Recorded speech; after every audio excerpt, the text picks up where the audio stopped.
믿기 어려운 제보가 들어왔습니다. 대한민국에서 8,000km 떨어진 인도 남부의 산골 마을, 지도에도 잘 나오지 않는 그곳에서 한국인만이 알고 있을 정서와 예절, 말투와 리듬이 그대로 나타났습니다. 놀란 건 단순한 유사성이 아니었습니다. 밥상 위의 순서, 절하는 방식, 아이들의 말씨 그리고 아빠, 아마, 라며 아이들이 부르는 그 말. 그들은 말했습니다. 우리 선조는 동쪽에서 왔다. 역사도 지리도 설명하지 못한 이 정서의 기시감. 8,000km를 건너 한국이 다시 떠올랐습니다. 시청자분들의 귀한 1초. 구독과 좋아요, 알림 설정이 영상 제작에 큰 힘이 됩니다. 지금부터 시작합니다. 끝까지 시청 부탁드려요. 제 이름은 이소은입니다. 한국에서 언어학을 전공했고, 지금은 프리랜서 번역가로 일하고 있습니다. 몇 해 전부터는 말보다 마음이 먼저 움직이는 순간들을 기록하며 살아가고 있습니다. 어떤 언어는 말의 구조보다 그 안에 담긴 감정의 결이 더 깊게 다가온다는 걸 알게 된 이후부터입니다. 그런 이유로 저는 문자가 없는 언어도 감정을 전할 수 있을까? 라는 의문을 품고 여행을 하고 발길이 닿는 대로 가다 보니 지금 인도 남부의 타밀나두 산지 마을에 와 있습니다. 이곳에는 여전히 글자로 남기지 않는 언어를 쓰는 마을이 있다고 들었습니다. 억양으로만 감정을 나누고 말의 끝에서 정서를 전한다는 이야기였습니다. 마을에 도착했을 때 먼저 느껴진 건 낯설미 아니라 익숙함이었습니다. 골목은 조용했고 흙길엔 비가 스쳐간 흔적이 남아 있었습니다. 노란 천을 두른 아주머니들이 나무 바구니를 이마에 이고 걷고 있었고 시장 골목 어귀에 앉아있던 노인들의 손에는 잘 익은 망고가 들려 있었습니다. 그 속에서 저를 멈춰 세운 건 다름 아닌 어디선가 들려온 말 한마디였습니다. 아마 낯선 언어로 들렸지만 이상하리만큼 귀에 맴돌았습니다. 곧이어 다른 쪽에서 아이가 말했습니다. 아빠, 일랭. 그 순간 제 발걸음이 멈췄습니다. 가슴 한가운데가 쿵 하고 내려앉았고 저는 무심결에 그 자리에 서서 귀를 기울였습니다. 아빠, 제가 어릴 적 하루에도 수십 번 불렀던 말이었습니다. 아빠, 그리고 그 뒤를 따르던 아마는 엄마를 뜻했겠지요. 설마 하는 마음으로 골목을 따라 걸었습니다. 하지만 몇 걸음을 더 떼지 않아 또 한 번 들려온 소리가 그 의심을 무너뜨렸습니다. 아빠. 이번엔 분명했습니다. 그 단어는 어떤 사람을 부르는 말이었고 그 부름에 대답한 누군가가 고개를 끄덕이며 다가갔습니다. 이건 단순히 비슷한 발음이 아니었습니다. 소리의 흐름, 억양, 의미까지도 너무나 닮아 있었습니다. 말은 전혀 모르겠는데 마치 어릴 적 들었던 누군가의 목소리처럼 귀에 감겼습니다. 그들이 나누는 대화는 알아들을 수 없었지만 말투는 부드러웠고 말끝에는 온기가 있었습니다. 저도 모르게 그 말을 따라 중얼거렸습니다. 아빠, 아마. 혀 안쪽에서 울리는 소리가 마음 깊숙한 곳을 흔들었습니다. 낯선 공간인데 왠지 모르게 오래된 감정이 떠올라 한참을 그 자리에 서 있었습니다.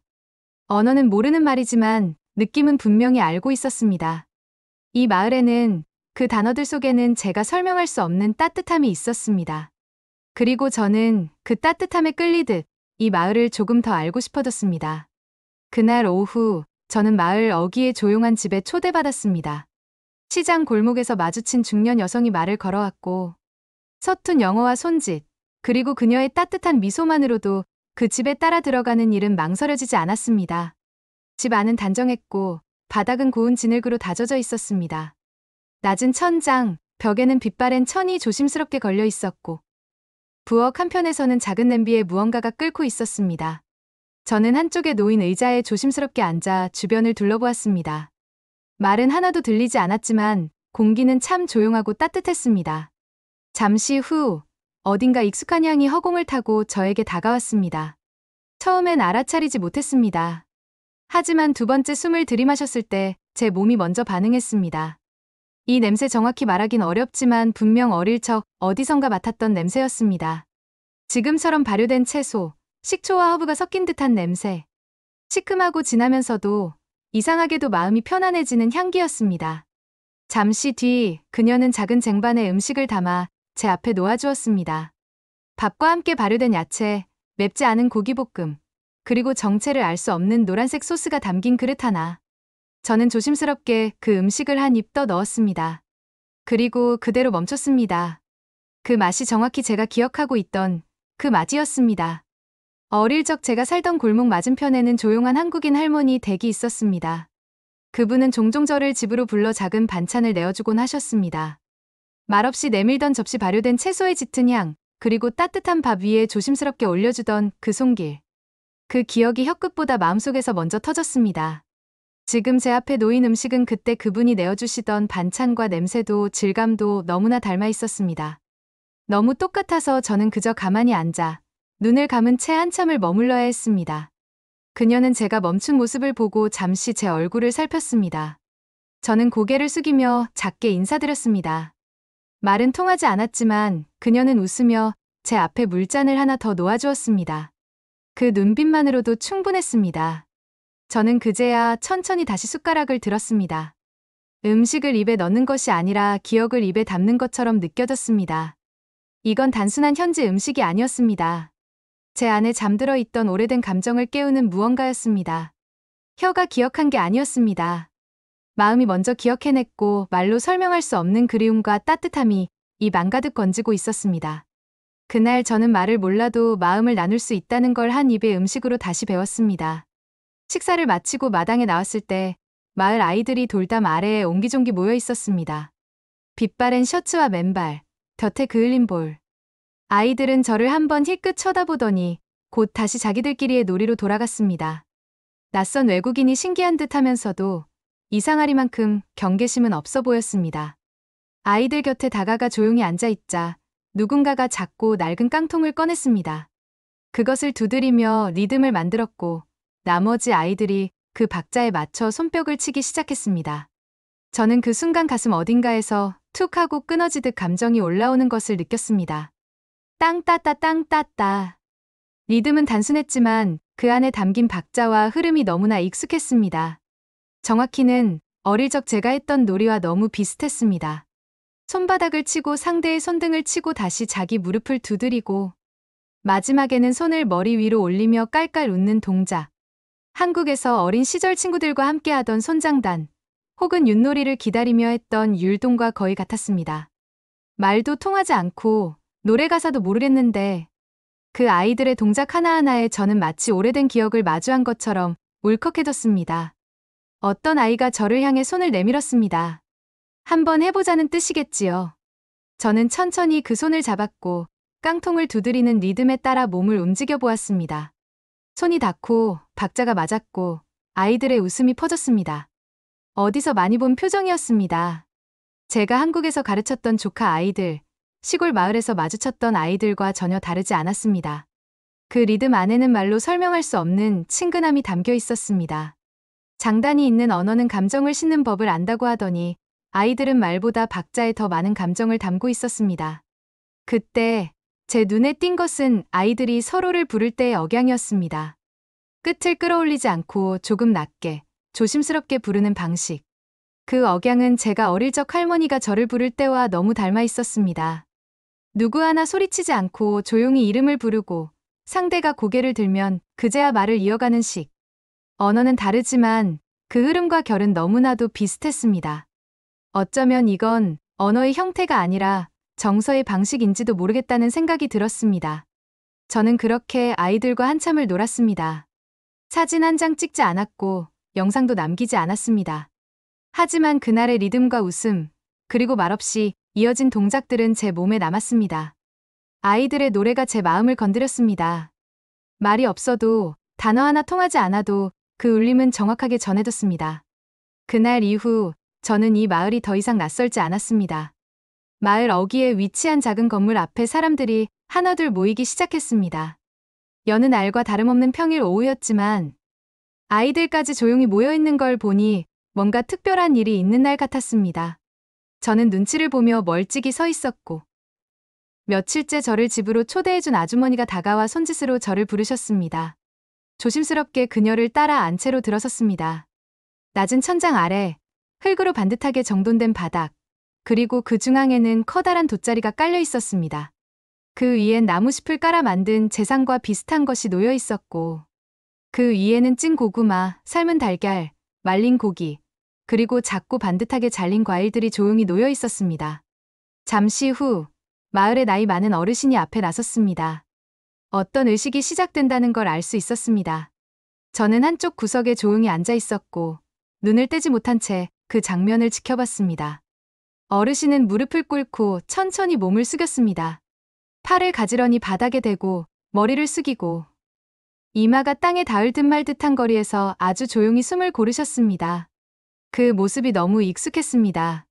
한국에서 조부모님 기일에 했던 그 절과 시골 제사 때마다 저희 집 마당에서 보았던 모습과 너무도 똑같았습니다. 게다가 상차림의 구조도 놀라울 정도로 유사했습니다. 과일이 짝수로 놓여 있었고 왼쪽에는 밥과 나물이, 오른쪽에는 고기가 있었습니다. 그 방향조차도 배치 방식조차도 낯설지가 않았습니다. 가족들이 차례로 앞으로 나와 절을 하면서 고개를 2번 조아리고 다시 천천히 일어났습니다. 누구 하나 소리를 내지 않았고 아이들마저도 웃거나 장난을 치지 않았습니다.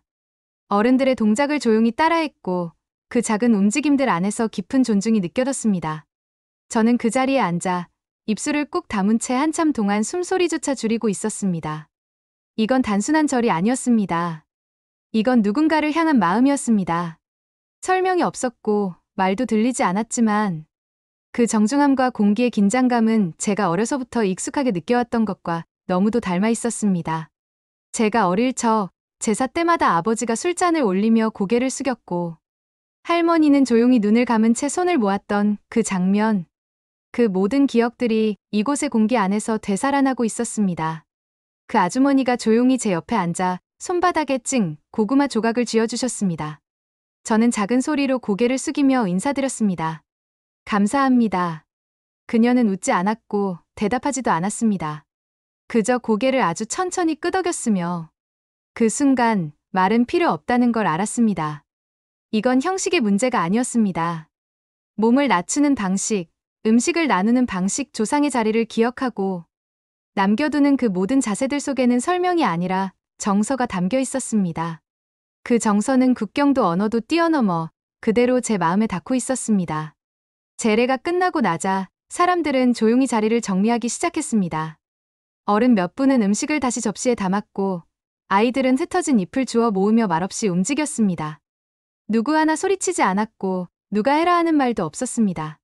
하지만 그 움직임에는 약속처럼 정돈된 질서가 느껴졌습니다. 잠시 후 마당 한켠에 낮은 상이 하나 놓였습니다. 그 위에 고구마와 채소, 밥, 그리고 찐 달걀이 올려졌습니다. 한 분이 저를 가리키며 손짓하셨고 저는 조심스럽게 상에 다가가 무릎을 꿇었습니다. 그러자 아주머니 한 분이 제 앞에 작은 그릇을 밀어주셨습니다. 그 순간 저는 숨을 멈출 수밖에 없었습니다. 그 그릇을 건네는 손길, 조용히 상 앞에 앉아 먼저 숟가락을 들지 않고 기다리는 모습, 서로를 바라보며 고개를 끄덕이는 그 짧은 인사, 모두가 말없이 움직이지만 그 안엔 분명한 마음이 흐르고 있었습니다. 바로 그 장면이 제가 한국에서 외갓집에 가면 매번 보았던 밥상 풍경과 너무 닮아 있었습니다. 외할머니께서는 항상 상다리를 만지며 먼저 말없이 앉으셨고 저희는 말 없이 자리에 앉아 눈치만 보다가 너 먼저 먹어, 나는 말도 없이 할머니의 숟가락이 들리는 소리를 기다렸습니다. 이곳도 마찬가지였습니다. 한참을 그렇게 앉아 있다가 제일 나이 많아 보이시는 분이 조용히 숟가락을 드셨고 그제야 다른 사람들이 움직였습니다. 누구 하나 빨리 먹지도 먼저 먹지도 않았습니다. 음식을 덜어주는 손은 빠르지도 느리지도 않았고 그 행위 하나에 말하지 않아도 되는 다정함이 담겨 있었습니다. 저는 밥 한 술을 입에 넣으며 눈을 감았습니다. 무슨 맛인지 기억나지 않았으며 그저 마음이 따뜻해졌습니다. 입 안에 들어온 건 음식이었지만 가슴에 스며든 건 기억이었습니다.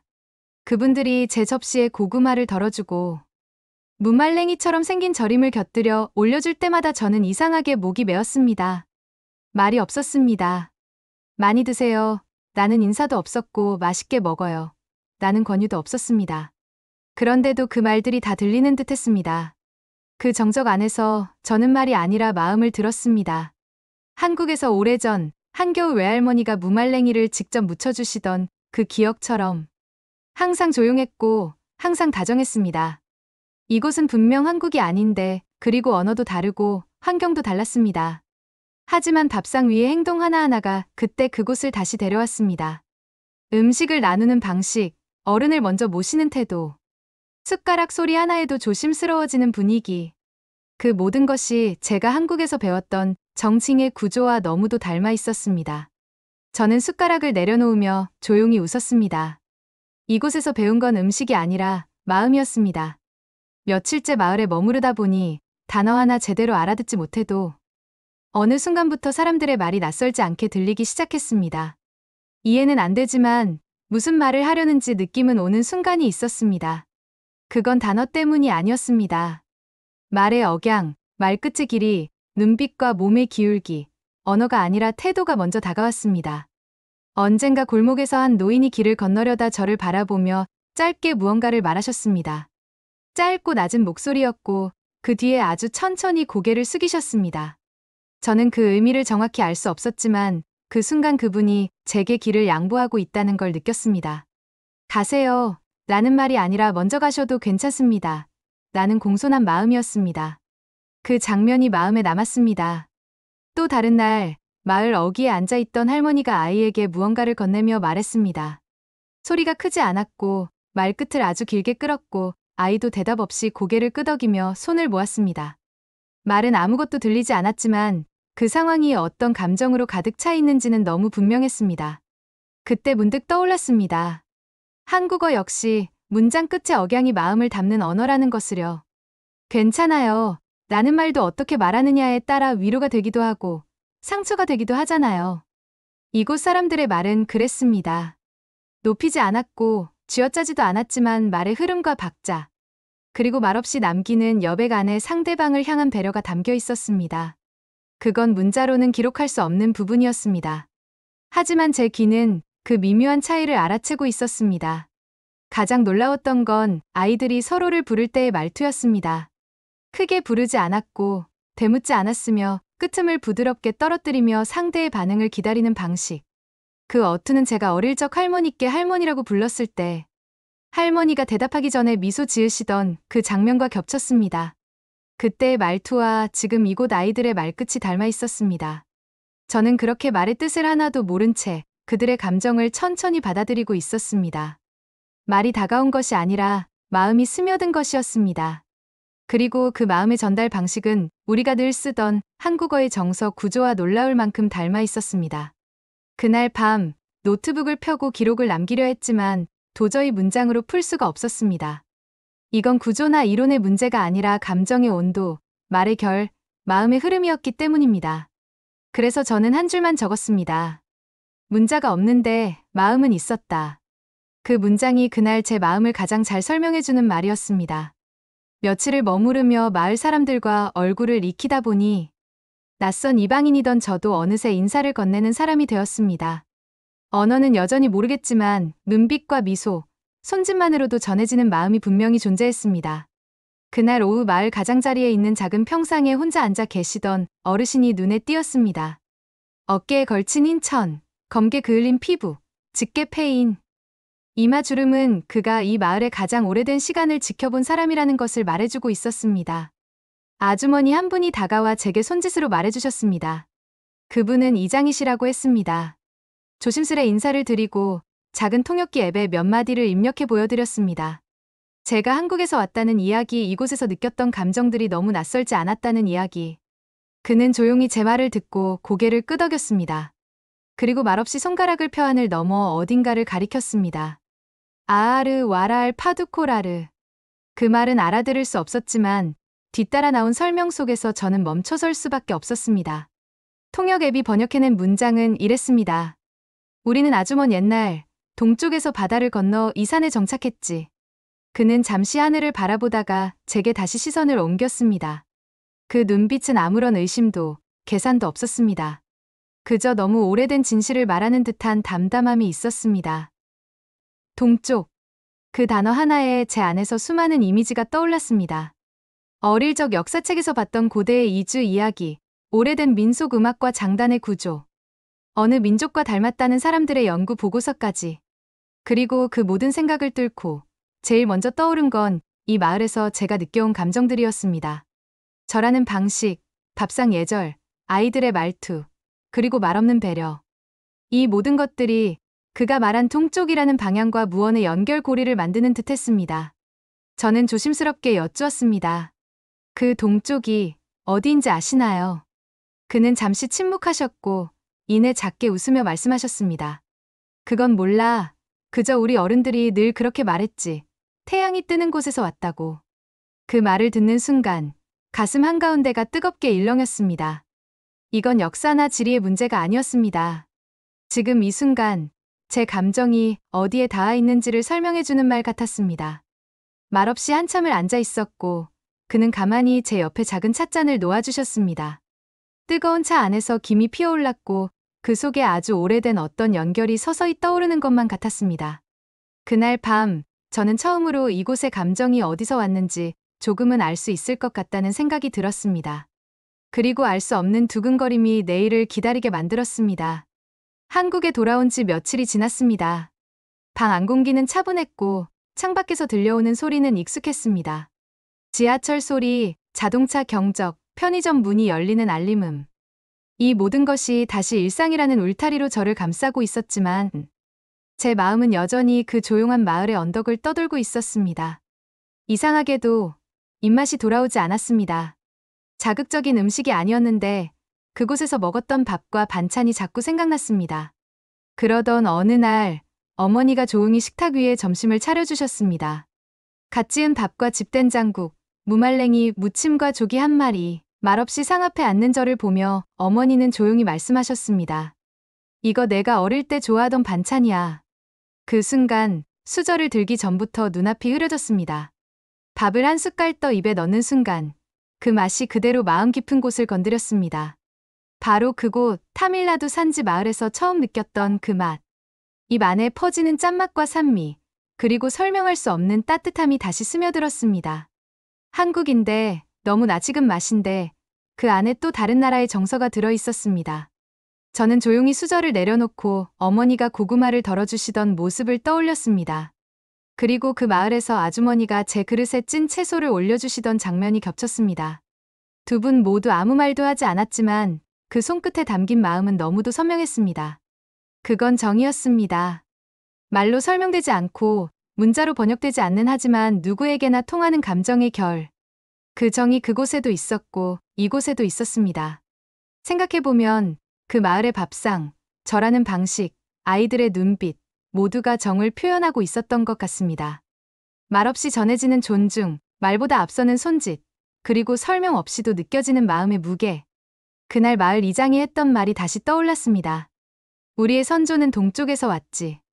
그 동쪽이 어디인지 정확히 알 수는 없었지만 저는 이제 알 것 같았습니다. 우리가 쓰는 말, 우리가 나누는 밥상, 우리가 전하는 정.